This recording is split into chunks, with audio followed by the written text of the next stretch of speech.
So here's a photo. Here we are in North Richmond. Just a few blocks away is Wildcat Creek. And here we are posing the first time we've got swag. And so it's already a year old, a couple years old maybe. And so we've been growing and growing on a daily basis ever since. SOS Richmond is composed of individuals who were hired straight from the encampments and and in that hiring, we're offering job opportunities for people who otherwise usually have not had gainful, legitimate employment in their lives. And so we're talking about some of the folks in those pictures, like myself, are getting on 60. I'm 60. So we to be able to change chronic homelessness when we've been unhoused for decades is a huge endeavor, not ever to be underestimated, because the work that it takes for folks to transform lives and to do so while situated in an encampment, especially if they are on the watershed. And my dog barks, it just, you know, let her do. So, yeah, sorry about that. So, so here is SOS Richmond. 100% of our field staff are hired from the encampments. Now half of our administrative team are formerly from the encampments. Our managers are rising up to become 100% run by and for unhoused individuals. And it's possible to do that. It's possible to do that because empowerment is a solution. So there's our mission right there, empowering our unhoused neighbors on their journey to health, housing, income, and personal goals. So that's a whole person response to homelessness. Next slide, please. Any questions? Okay, well, I guess I get further. So what are we looking at when we're in an encampment? We're in an environment that is somewhat isolated. Usually the reason why folks are going to be on creeks or in parks or on the train tracks or on the freeways is because that's the only place we got left. Right? The streets is the place of last resort. The folks that you see on the streets are the most symptomatic and hardest to reach, even though they're the closest in proximity. So it's the most difficult to work with the folks that are actually on our curbside. It's a very interesting dynamic that if you are encountering folks at an encampment, what what that circle, that yellow circle in the center represents somewhat of a community that tries to isolate itself or contain itself and insulate itself from that outer circle, that green circle that represents the enforcement regime, the enforcement that is there for obviously important reasons, public safety, public health. Uh, but usually the public safety and public health response is at the expense of that homeless encampment, not to benefit that homeless encampment, and at best to resolve that homeless encampment, to remove it. Perhaps that resolution involves housing, and even then, the housing is relatively short term. The subsidy is shallow, and folks are very insecure in that situation and will likely become homeless again. So there needs to be a different approach. So what this is talking about is there needs to be, the services that we have in Contra Costa County, and we can't boast of having great services in this county. I spent 35 years running homeless shelters, building transitional housing and so forth in Alameda County. And we know that counties vary in their strength and ability to be responsive to community needs. And we know we have a lot of work to do in this county. And actually, that's the reason why an organization like SOS Richmond can come into being, is because it's quite the vacuum of resources. In fact, we came about during COVID when absolutely not a single person was out there. Not a single person was out there, except for our unhoused individuals that we had hired just 2 months before COVID knocked on our door. And so we were out there every single day, including every single holiday. No one wanted to take a day off. It was an opportunity for doing something. We were filling an absolute void. That void results in people feeling totally without a resource that they can rely on, because it takes the resources of others help those of us who are in crisis. You and I know that full well. We can't do it ourselves, none of us, and especially if we have not even the beginnings of a semblance of an organized existence. So how do we help folks in that inner circle where there is some level of trust, even where there's violence and trauma, and when there's arson and there's overdose deaths, there's all the experiences of negativity. There is still our immediate peers, those of us in our circle that we can somewhat rely on. And so that insulation will prevent the services from coming down that middle circle, the services that represent the mobile outreach that the county provides and some nonprofits provide, the the basic services like our county's healthcare for the homeless, our mental health crisis response that we're now beginning to have in Contra Costa County, thankfully. If there are any services that are focused for unhoused individuals, they usually sit way outside of the encampment environment. And so it's our job as stewards from the encampments to help bridge the gap between those services and those encampments. How can we lower the barrier to obtaining services? Well, that's what we're going to talk about today. And how could we be the intermediary, the bridge that supports the enforcement regime and cooperates with enforcement, and also tries to build the cooperation from the encampment residents to abide by public safety and public health requirements, and also to hopefully fulfill the needs that cities and county and other jurisdictions have. Next slide, please. Okay, well, that slide explains, if anyone gets a copy of this slide deck, this explains the prior slide. Next slide, please. So there's our main methodology is kind of shown right here. And the goal is that folks are moving from tent to home.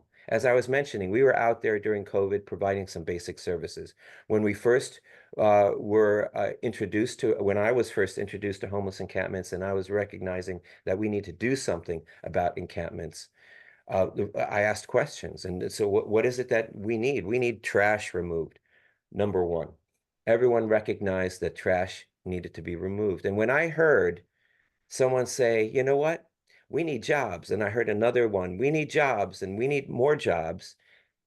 And how can I get your job? Saying that to the abatement people. I knew that that was our first step, was to be able to engage what we then called a streets team that was in the encampments and in the surrounding neighborhoods, improving quality of life in those areas so that at least the trash was removed, and so that we could prevent the uprooting of folks and moving them from place to place because of the abatement regime that is the main and practically the only resource that the public sector provides, other than the safety net. And when people are offered safety net services only during an abatement process, that usually is a recipe for non-compliance or non-interest. So we have to adopt a pathway from tent to home. And it really is about one activity, and that is engagement that leads to accompaniment, so that we accompany our peers along these pathways from tent to home. And so there's basic resources that we provide to the encampment. Perhaps what we do is we do the trash removal, and what results is people start to put out their trash, and in the same way that we put out our trash every week, and the streets team comes and swipes it up. If there's a better way to do it, we haven't found a better way, but that is about as good as it gets, is that we have to get those bags before they're routed through again and again. So at that encampment hotspot, we're removing trash, and we're providing other survival resources. We've started a mobile shower program called Shower Power, thanks to Groundwork Richmond, one of the organizations that could and should be in this room. And so in partnership with organizations, we recognized that we were establishing a community of care that began to support people's survival and to stabilize that unstable environment of that encampment hotspot. And one of the ways to do that is actually to get people to leave the encampment environment and to take some steps on their own. And there's a reciprocity that we're trying to engender here, is that it's not just about providing service to encampment, but supporting people to feel empowered to take steps forward. And so one of the ways that we do that is by driving up to that encampment. Hey, do you want a shower? Come on with us. Do you want laundry? Mobile laundry is one of the easiest, most reliable incentives to have an engagement relationship where we can build trust amongst between our staff and the folks who are residents of the encampments.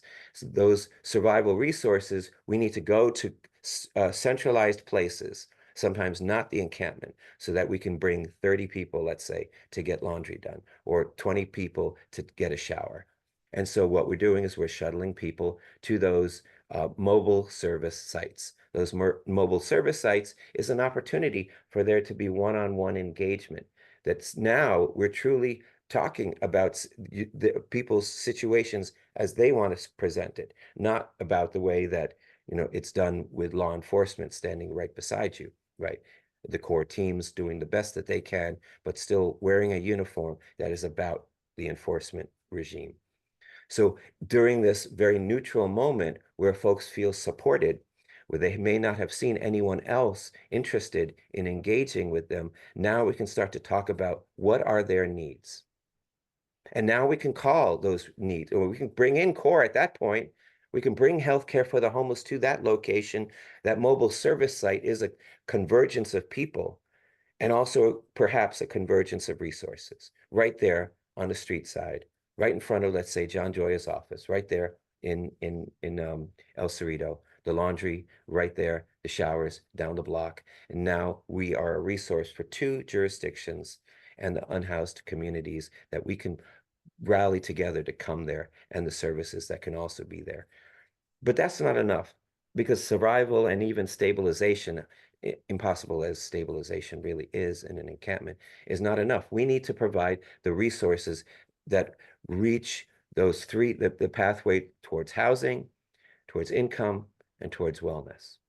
And so the workforce clinics that we provide is that front entry into getting an employment pathway started.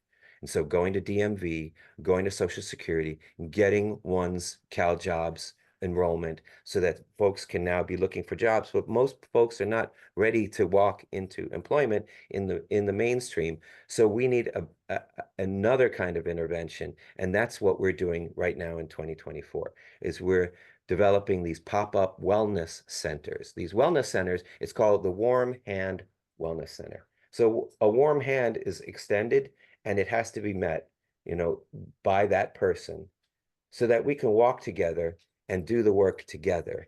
Folks can't do it themselves, so let's do it together. And it could be formerly unhoused individuals who provide that peer accompaniment and support in an environment that's very low barrier. Now, why is this a really important thing? Well, let me give you a couple of good examples. So Wildcat Creek, right there at the jurisdictional borders between San Pablo, Richmond, unincorporated Richmond. There's the Union Pacific, there's the BNSF railroads, and then and of course, there's also nearby Caltrans with the Richmond Parkway, and then there's the watershed, us, right? The people in this room who want to see environmental justice for our creeks, right, to keep them safe, and also the people living there to bring safety for them as well. How can all of that coexist? Well, it can't, right? We can't be living on a creek. We just can't be doing that, but that's where we're going to go. That's the place of last resort, right? Down a ravine, no one wants to live down a ravine unless they're going to remain stuck in the behaviors of ill health. And so what our goal is to walk into that creek and talk to people like we did yesterday. We were out there yesterday. They had been abated from the creek. They had been abated from the Union Pacific Railroad that was right across from the creek because the sheriff had to do that. The sheriff had to do that because there were about 30 people living just a few steps away from an elementary school, Verdi School. And so what is an alternative to the abatement and then them being removed through this massive regime that happened that eliminated folks living in that environment from 4 jurisdictions all coming together and locking down that site. Well, the alternative is to create a wellness center. So what we did yesterday is we opened up our 4th pop-up wellness center. So we have 4 that happen during the week. And this one in North Richmond is located at the Men and Women of Valor, right near Shields Reed Park. And how many people did we get to our first wellness center yesterday? Well, we got 0.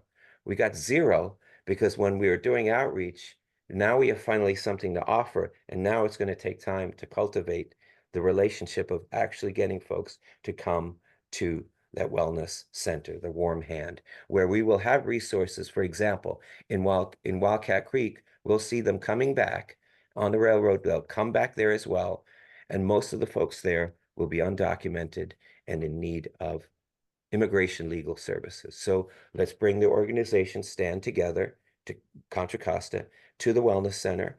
Let's bring other resources to that Wellness Center so that and then let's get the folks to come to the Wellness Center. And now what we're doing is we're engaging in that gathering and that warm connection between the resources and the people who need the resources, because we don't want people living on our creeks. Next slide. Next 2 slides. Well, actually, just jump back one little bit, if you may. So what we didn't talk about is let's fast forward now a year from now, and folks have been engaged in a wellness center, and I can give you a list of all the services that we provide there if that's a question that you ask, or at least we anticipate to provide and deepen. Let's say that we get folks into housing and folks remain in that housing for a long enough period of time that we can now establish a relationship there. We can knock on that door. We can support housing sustainability. We can remain connected with folks, because isolation in an apartment, complex is just about as bad, almost, not quite, as being in an encampment in a community. At least in an encampment, there is some semblance of communal living. And we know that we can't live in isolation. And so this housing sustainability will this housing situation will rely on us having a wellness center and people who are willing to do the outreach. You still need to do laundry when you're in housing. So let's have a connection every week to do your laundry, expensive as it is on our dime, right? We're going to still provide it to those who are willing to come out and do their laundry with us, because again, that's the engagement opportunity. The housing navigation got folks into the housing, and now there's the tenants sustaining services that need to be provided. And who better to provide those services rather than a professional who thinks that they know everything coming from a university? Well, actually, the people who know the most are the folks from the encampments, who know how to engage with those individuals and how to speak the language with those individuals.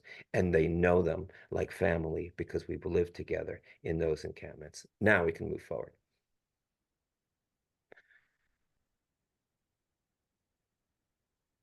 Okay. So all this process is about what obviously makes total sense. No one will argue that we need health and safety, and we need to intervene on crises. We need to find the crises before there's mortality. We need to address those chronic issues, those acute issues. We need to help folks to get to, for example, lifelong medical care, right? Or to health care for the homeless and get to West County, or the regional medical center. We have to support people to have Medi-Cal and so forth. We're continuing to support people in harm reduction, doing that in the encampments, doing that in the wellness center, making sure people don't die in our creeks. And we've averted deaths because of those harm reduction activities. We need to have a better system for how we avoid the opioid deaths that we have. And we're in the process of trying to create the kind of harm reduction that would work in homeless encampments. And so, of course, we need to have housing. It starts with actually knowing where people are and not ignoring them in the encampments. That's the tragedy, is that if you listen to, and again, I don't want to pick on the county, right? The county's in the room, hello. But, we do a point in time count that because HUD says to do it and to do it this particular way, and then we count in some areas like in North Richmond, right? When we're trying to find people to come to that wellness center, how many people did they count? They counted 5 homeless people in North Richmond. Are you joking me? They counted um, 0 this time in El Sobrante. 0. But there's an encampment there with 35 people. All you have to do is get out of the car to count, which you're not allowed to do when you're doing a homeless count. So we have to map where the encampments are, know the population to establish relationship to support people. Ignorance is the start of this problem. Allowing the problem to continue is the reason why we have the homeless problem that we have. Of course, poverty and lack of housing as well. So we need to create the pathways to those housing opportunities and broaden how they are. Like Medi-Cal has now a track towards housing called CalAIM, and we need to support folks to utilize that entitlement. And income, the huge activity is how do you support housing without an income? And if you've never had an income of a legitimate, from a legitimate source, you're not likely to be able to be stable in housing without that income. And so one of the important things that we do in our wellness centers is that we have a 90-day job readiness program. That 90-day program is not enough time for you or I to find a job if we were, job hunting 90 days. Not really.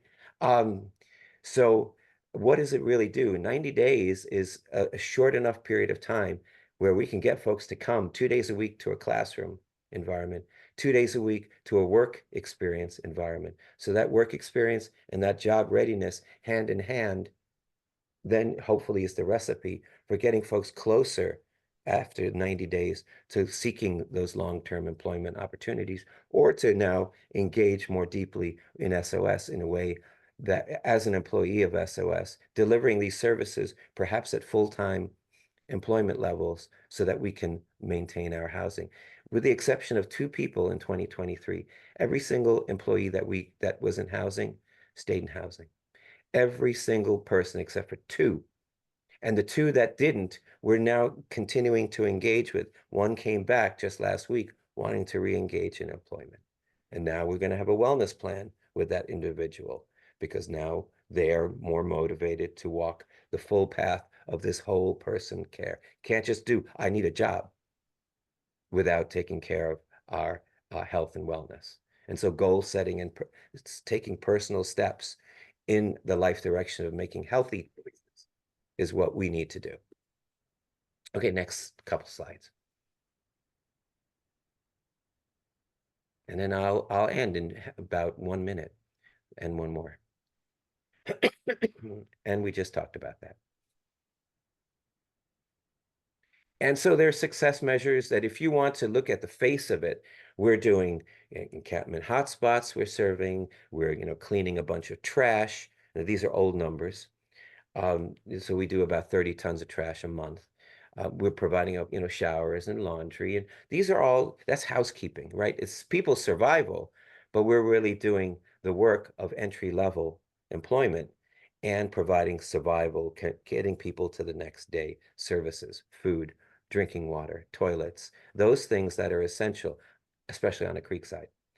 But what we're not showing here is now all the measuring of people that are navigated to a wellness center, Medi-Cals that are enrolled, immigration statuses that have been resolved, and all of those specific deliverables that we need to achieve to help people to actually obtain and maintain housing.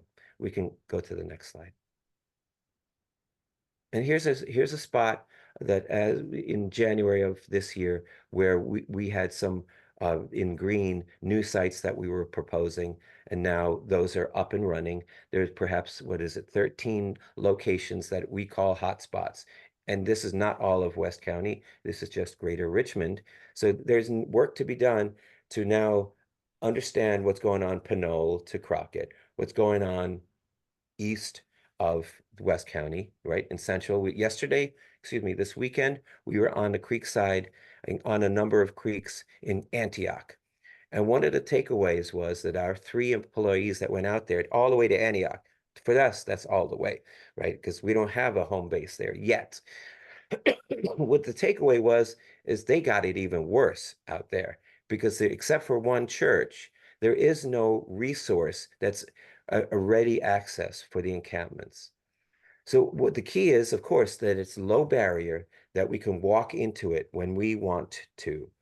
And that wellness center that we do underneath the 580 freeway, right underneath 580 on South 2nd Street on Caltrans land, our little SOS yard, is a place where Monday and Friday we open the gates, they walk in to the warm hand, and they do that willingly because it doesn't feel like you have to hit a buzzer behind a plexiglass and a guard, and then you walk into a waiting room, and then you sit in a sterile environment. No, it's actually a bunch of tents in the dust of the freeway, what comes down from the freeway.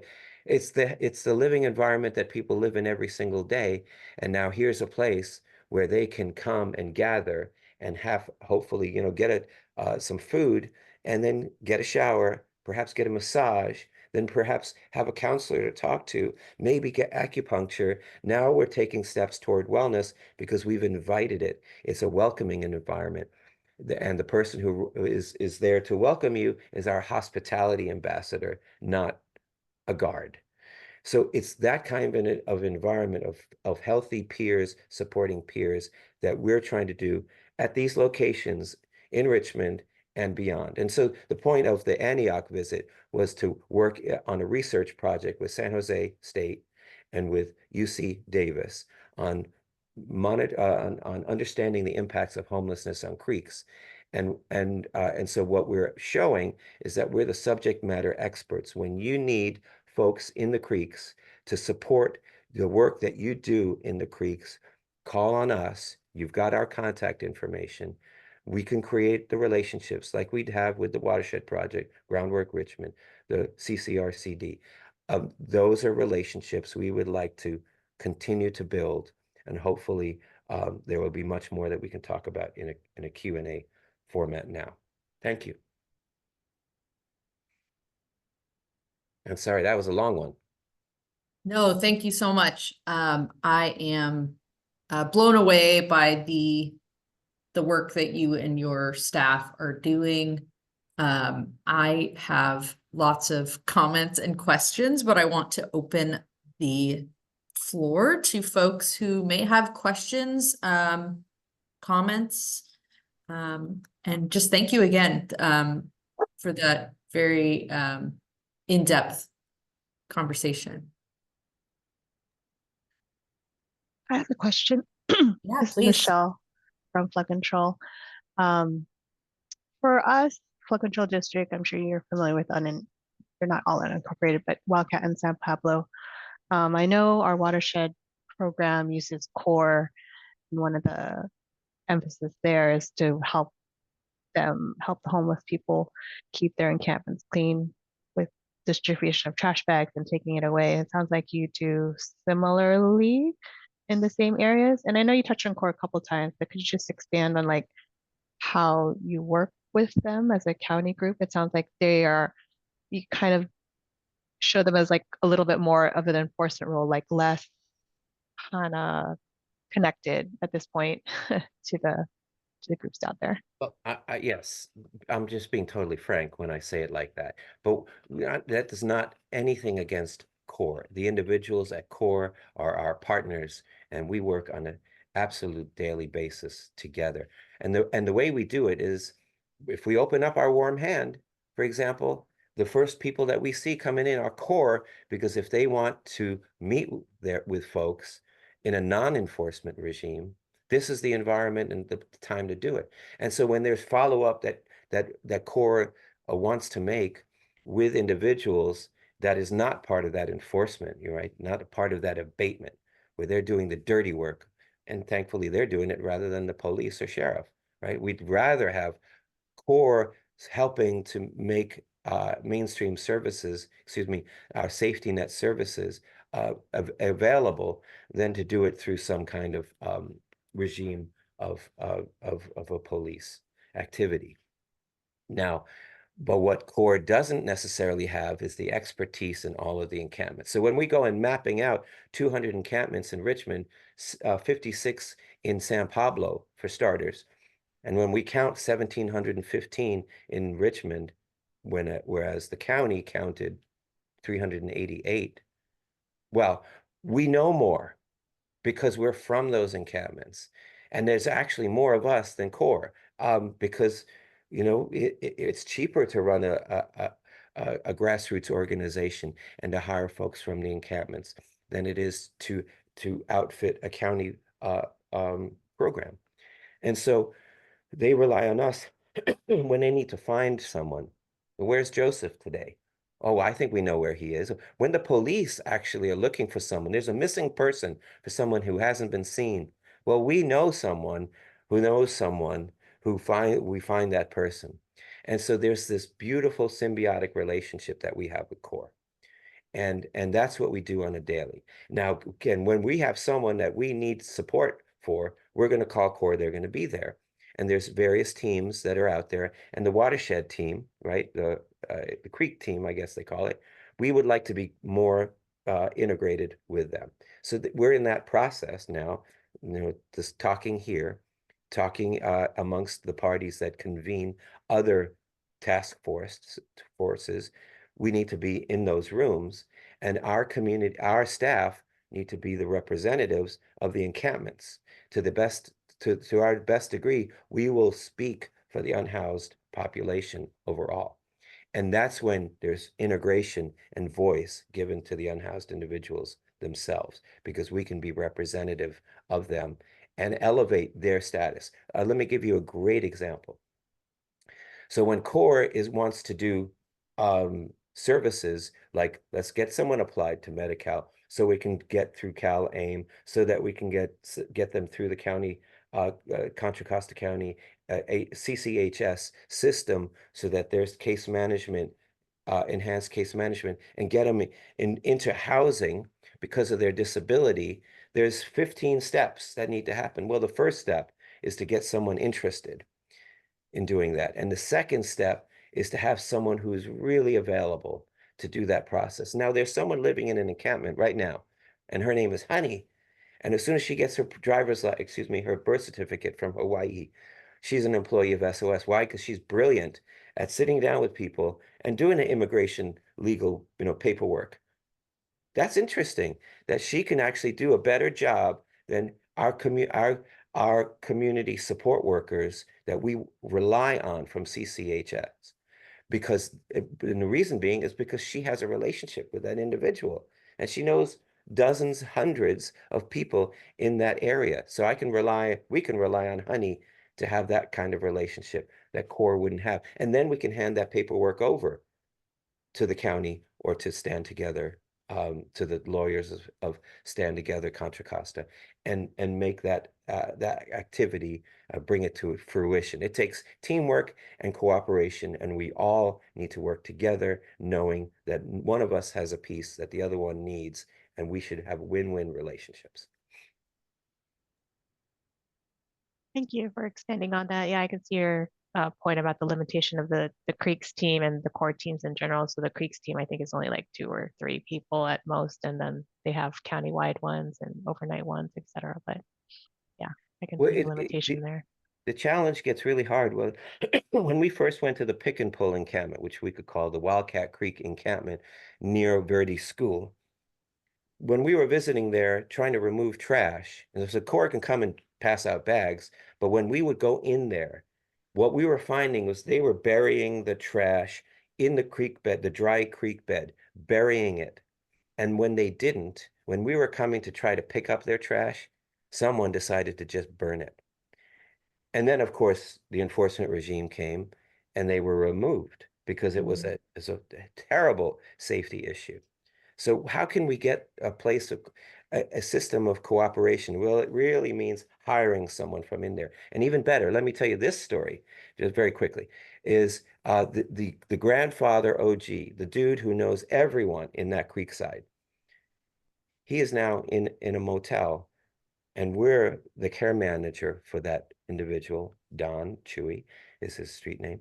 And he's a respected person by every single person on that creek. Every single person recognizes that he has helped hundreds of people over the course of his 35 years living on that creek. That has been his home. And he said, I'm ready to go indoors.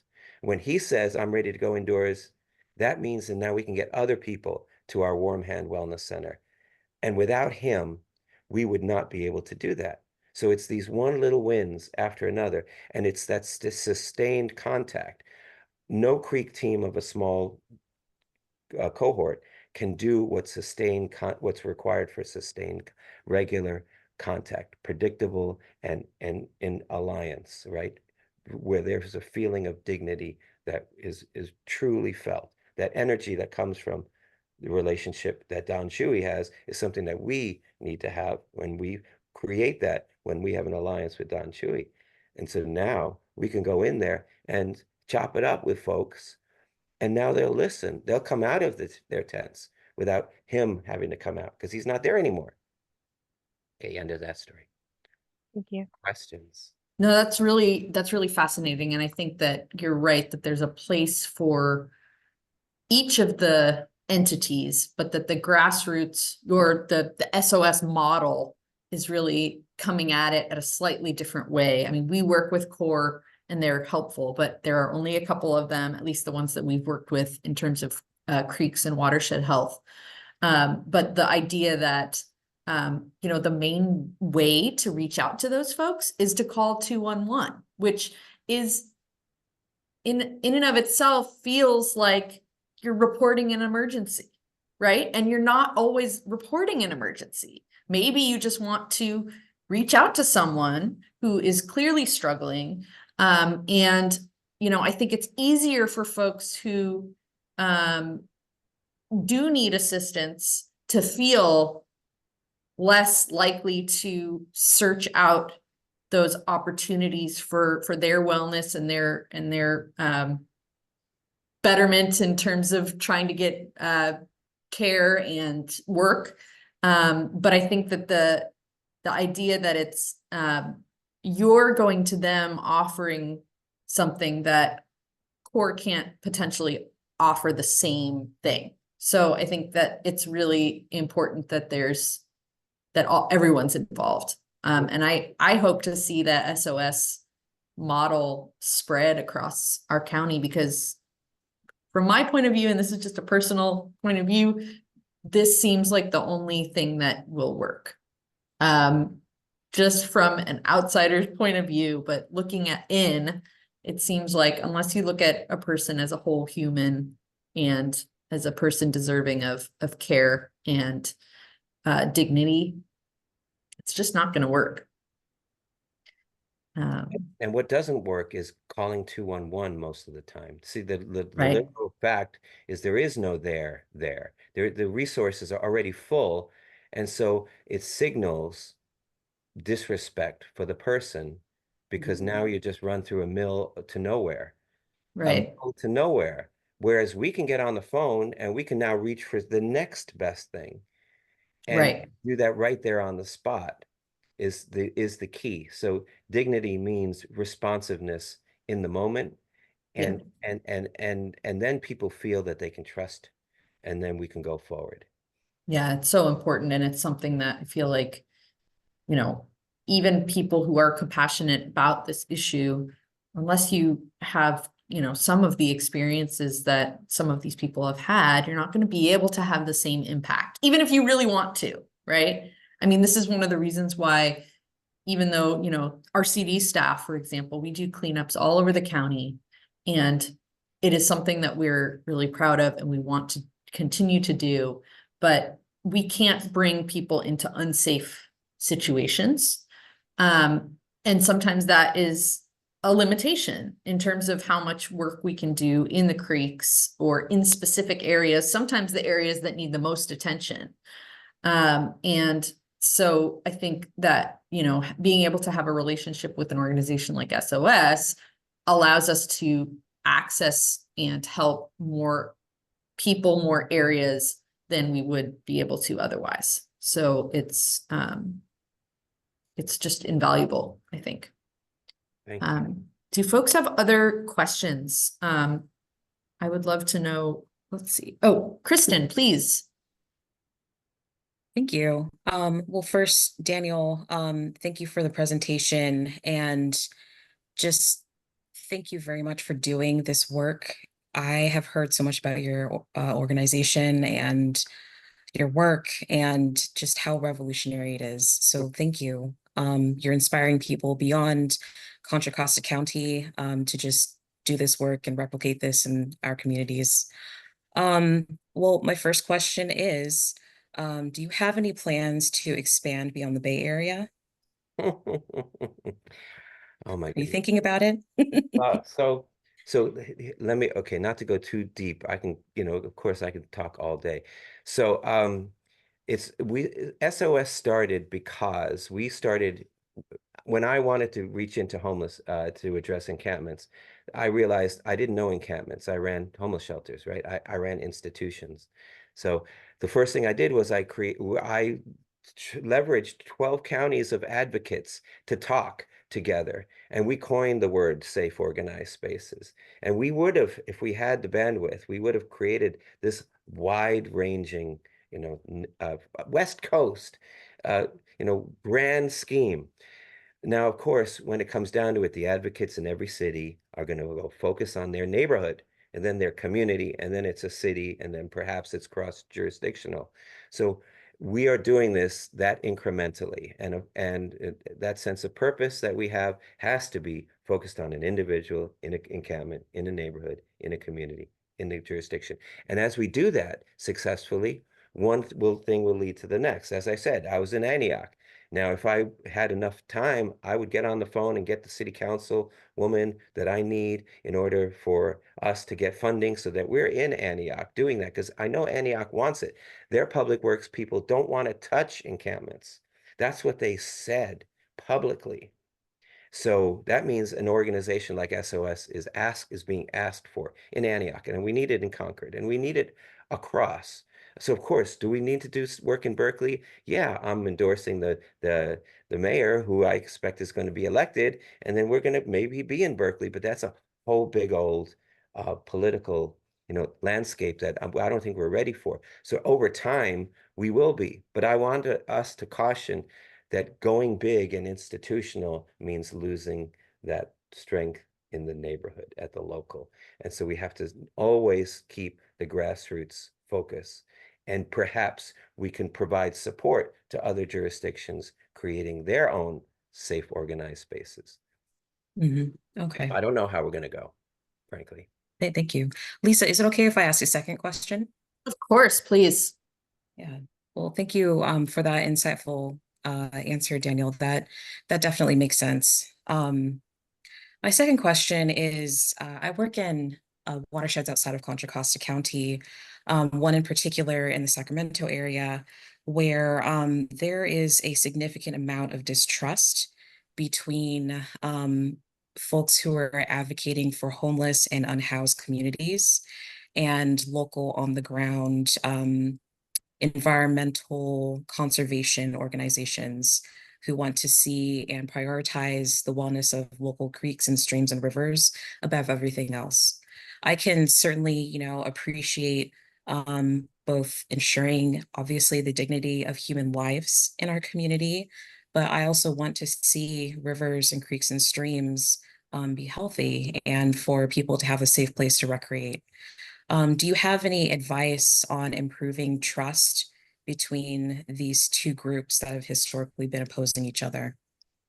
I think when people are ideological in whatever fashion, we're going to separate and we're not going to be cooperating.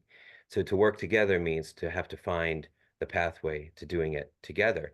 And so, of course, it takes a certain It takes that spirit of collaboration first to get us moving forward. And you can't convince people to do it differently if they're not willing and able to change their minds. So I see advocates of homeless advocates be very narrowly focused in that, and to polarize the way they do it. And so I suggest that even in the most difficult political environments, you can find the win-win.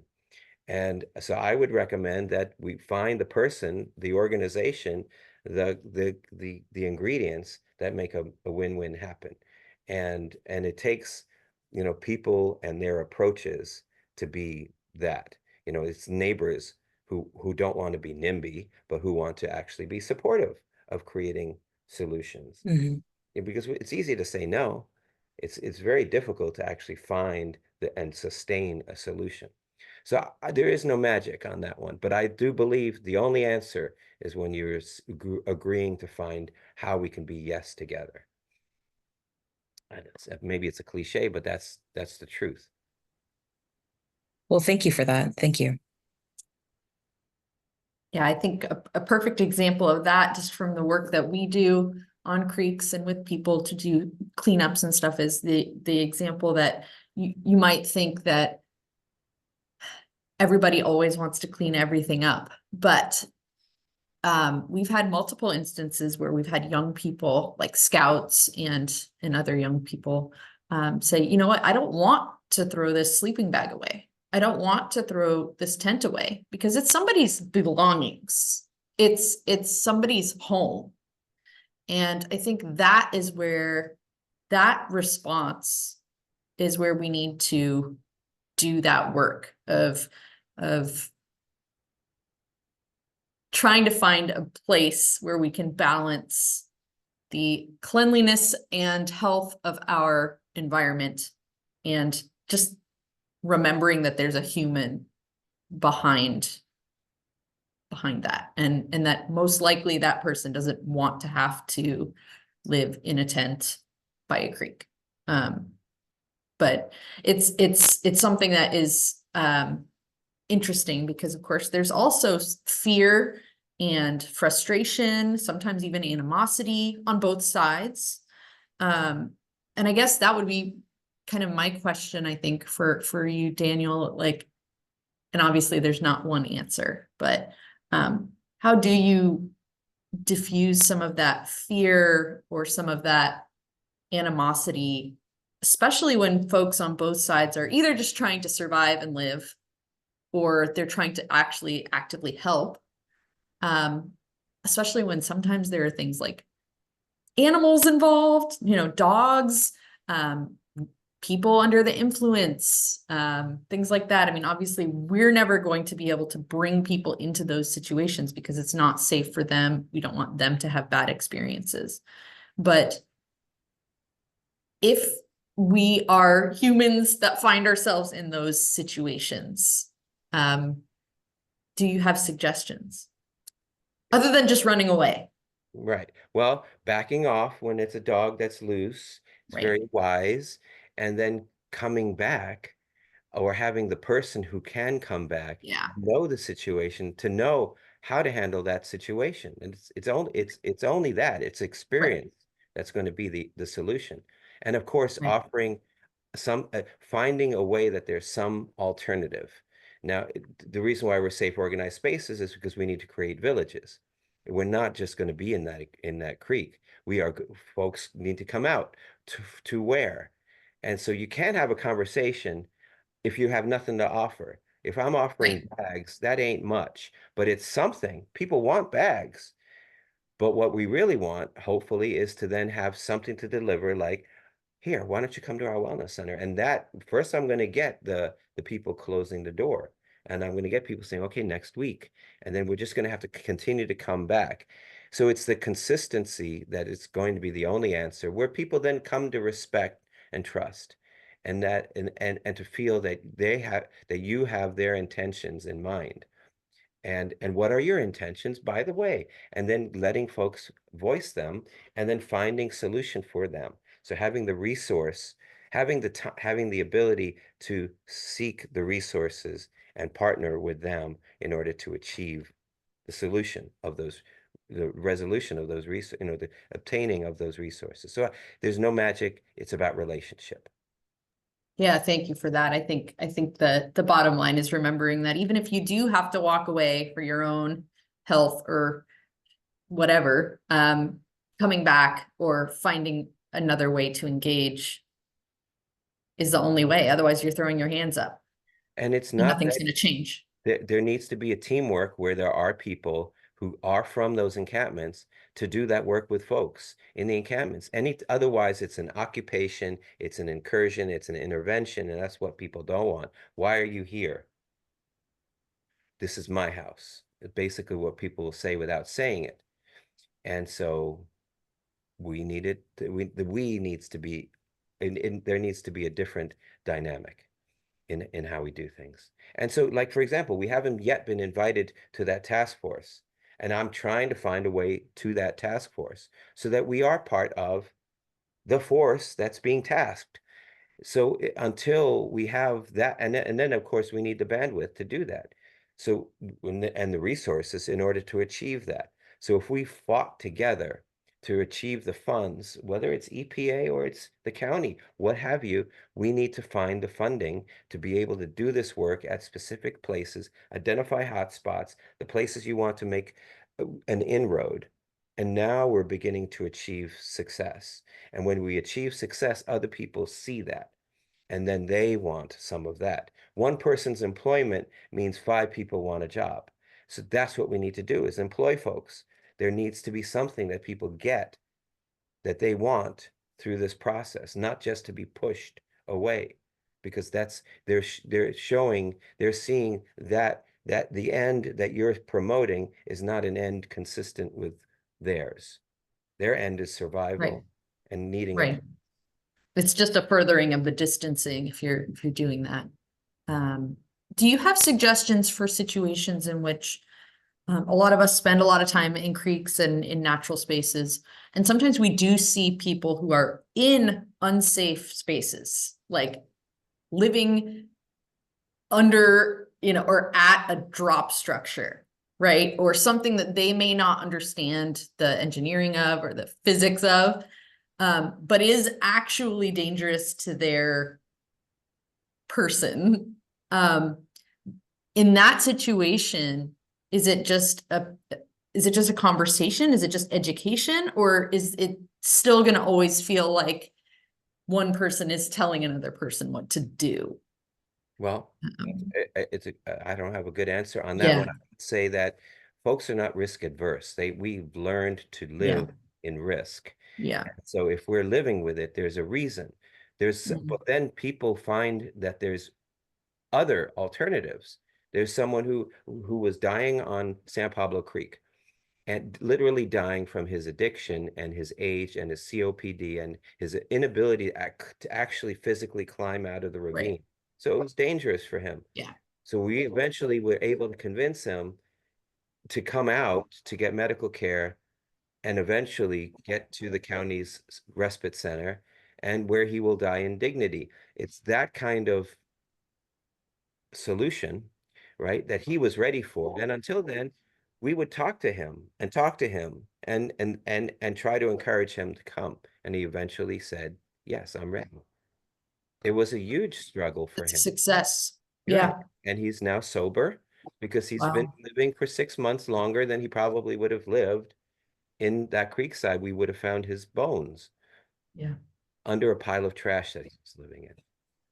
Yeah. Wow. That's a huge success, and just probably one of many, many examples. If there was something that you wish that the general public could know about your work or the situation that some of these folks find themselves in, what would that be? I would suggest that there's no limit to what we can do if we invest in people having the opportunity to be the experts that they are. We're not employing people's expertise. We're stigmatizing and leaving it. And so there's not a limit as to what we can do. We can run an organization that is by and for unhoused individuals. The person who is our director of wellness and programs, who unfortunately didn't come to this meeting because we need to be in 4 places at once, he came from an encampment and lived, he came from several encampments and lived on San Pablo Creek. And now is our director of wellness and programs because he was employed by Lifelong Medical Care to become a health ambassador and came back to SOS. We recruited him back to be a director who will be the executive director.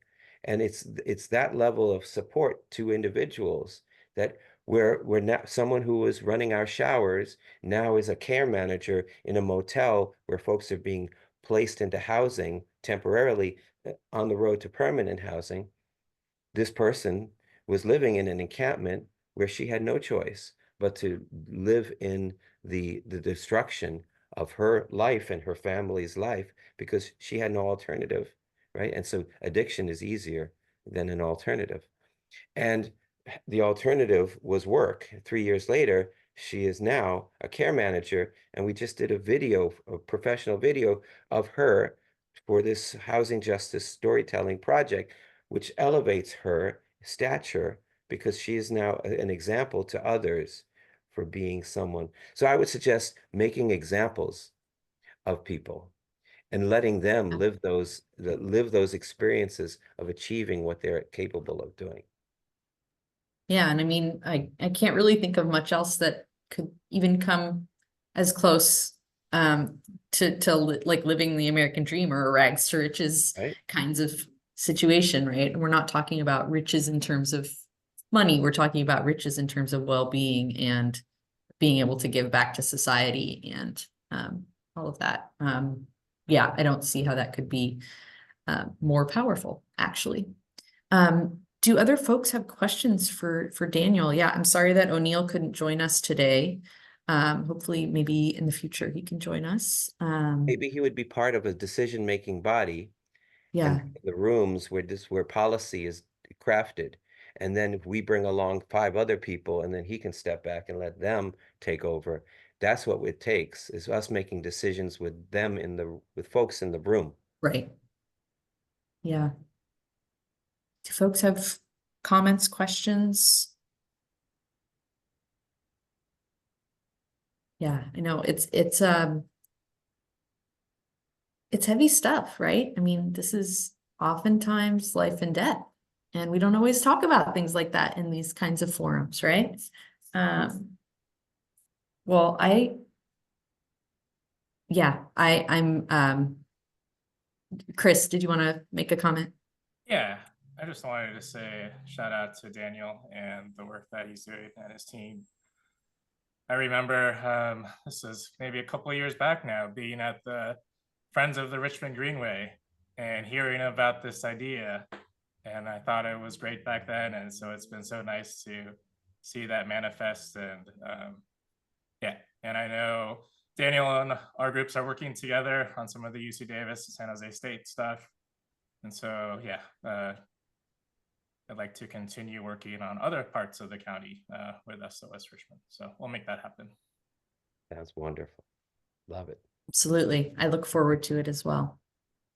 Well, anyone else? Yeah, thank you so much for your time. Daniel, we know that you have a lot of things going on and people to talk to and important stuff. So thank you. And please also extend our thanks to your staff because a lot of this wouldn't happen without them. And we know that. So thank you so much. Thank you so very much for giving the time. That was a lot of time that you invested in me talking. And so No, it's thank you for helpful. listening and recognizing that we're just a phone call away with a partnership ready to go. And Todd, Absolutely. hand up. Yeah. Yeah, Todd, please. Guess I asked, can you hear me all? Yeah, great presentation and great work. This is my first exposure to it. And I think communicating like this to more groups that are not familiar with it, such as this one, is one of the best things you might be able to do. So I don't have any immediate suggestions, but I'd say keep reaching out and communicating, because I think anyone who lives in the area has some visual exposure and some hopefully awareness of this human tragedy that keeps growing. And just knowing there's something we can do about it, there are ways to address it, I think would be a good thing. So keep up your own good work, but also think about how to reach out in venues like this and others, so that more of us can get engaged. But thank you very much. Thank you so much. And visit our website. You might find that there are ways that I haven't talked about where we can be stewards for change, that we could be doing something that hasn't been imagined yet, because it's not me thinking about it, but it's us doing it together or thinking about it together. Thank you, Todd. Yeah. One question I had, you mentioned just counting people, which is, like the square one of knowing how big is the problem, where is it, and that. I'm curious if you have anything on, I'll say demographics, but my own exposure is, guys I see on the street, and they seem to be mostly middle-aged and above white males. And maybe they're the ones that are more visible, but you mentioned things about legal problems, and that was something I hadn't thought much about. And knowing something about, I guess, what are the bigger problems and what are the smaller ones? I imagine everyone needs a roof, everyone needs food and health care, but is legal, is that 20%, 60, 80? Is age, a job for a 50-year-old is tough, even for people who are lucky enough to have a house and qualifications, let alone someone who doesn't. It's different than someone who's, say, a 25-year-old male versus a female.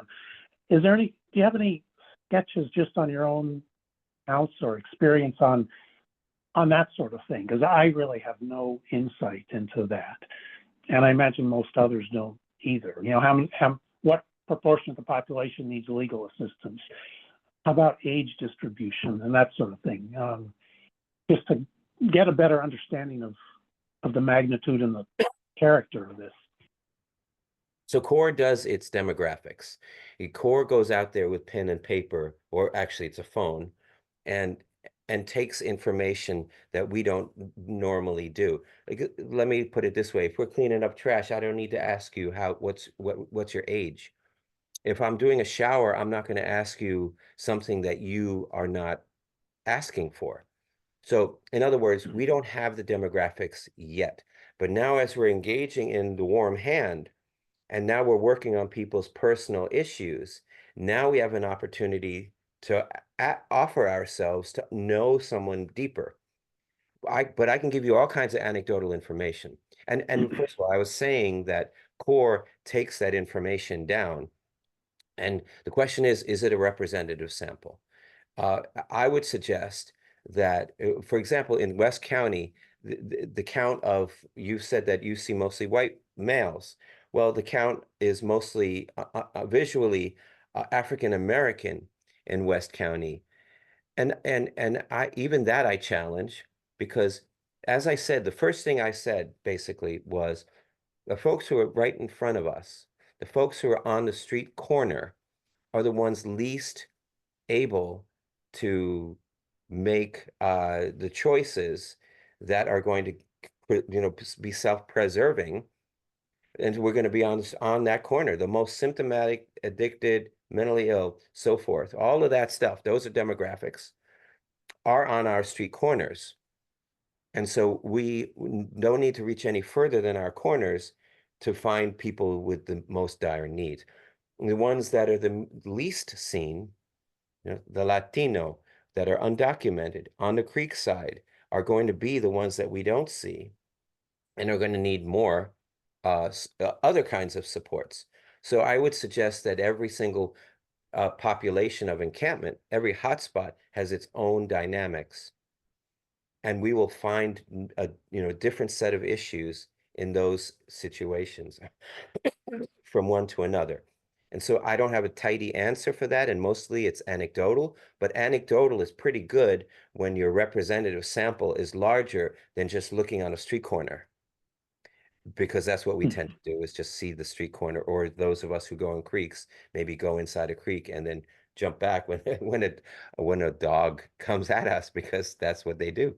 That's why how we have protection. So demographics is understanding root causes is very important, and demographics helps us to get there, but it's only through the conversation with the person that then deserves us collecting demographics. I don't know if that answers anything.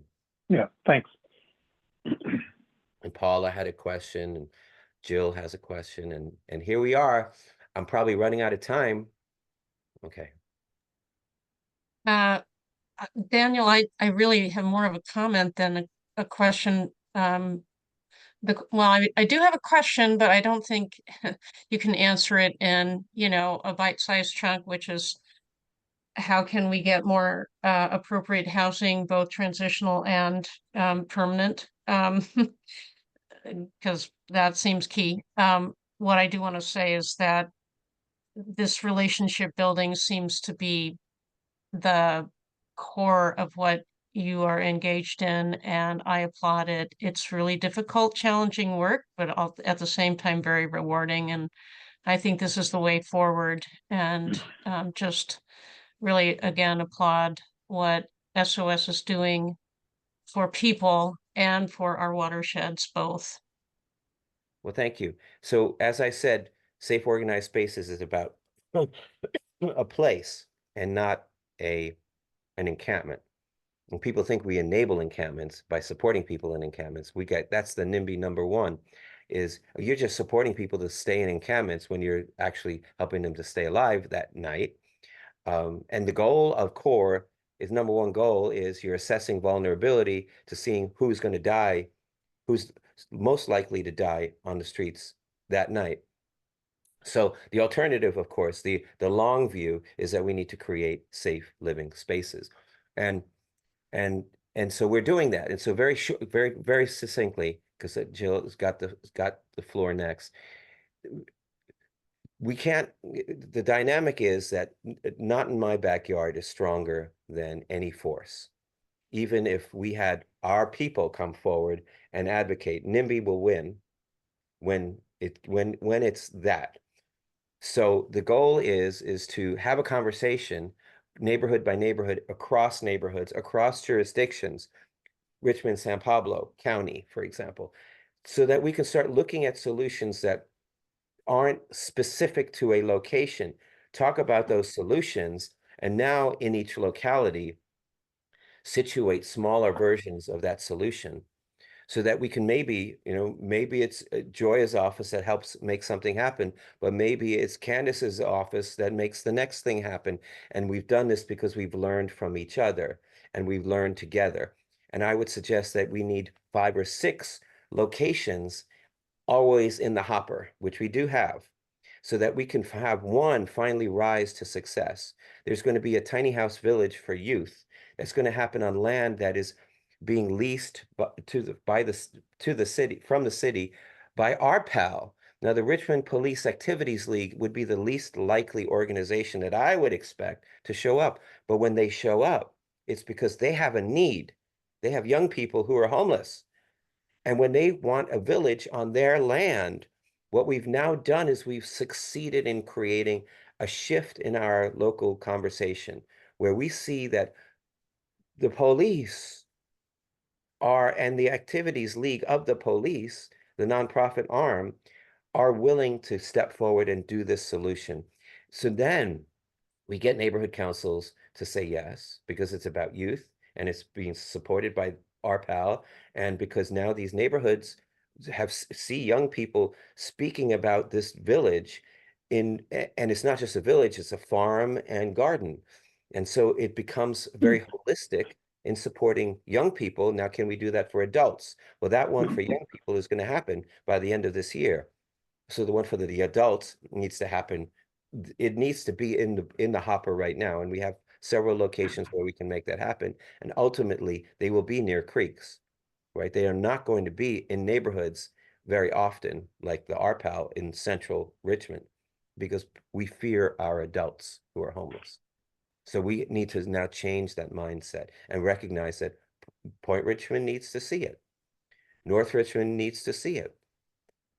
Coronado in Richmond needs to see it. And then ultimately Antioch and Concord and all of our cities need to play ball together, and all our supervisors, and I'm gonna hand it over to you, Jill, need to work together on this. Thanks. So I'll just jump in here and kind of wrap a few things I think that Daniel touched on.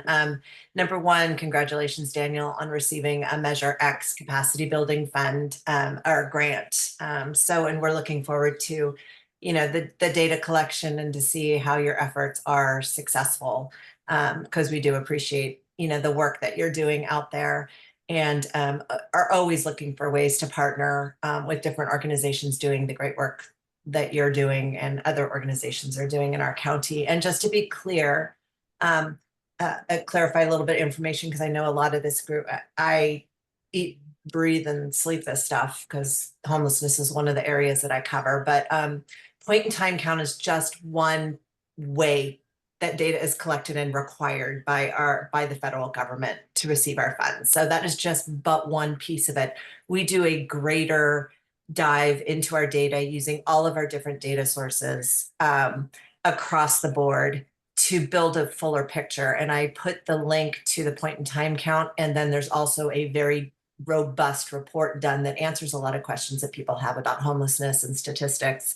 African-American homelessness, actually, for the majority of the African-American population, they actually go into our shelters because they're not safe on the streets, given law enforcement activity and other things. So those numbers tend to not be seen as much in much of our areas of the county, which surprises people, but they're there. They're definitely homeless. The Stand Together program, the legal services that Daniel spoke about, is for our undocumented immigrant population. So as you can imagine, if you don't have documentation, it's sometimes hard to find housing. So that's what the Stand Together is. There's legal representation for those people who are struggling with immigration issues and deportation. So that's what that legal representation is. There's a variety of other statistics in the report. But I also wanted to say that while our core teams are, limited in their abilities, they're ever expanding. Barth has a core team, and there's a variety of other core teams, and they're out there, and they're actually built from people with lived experience.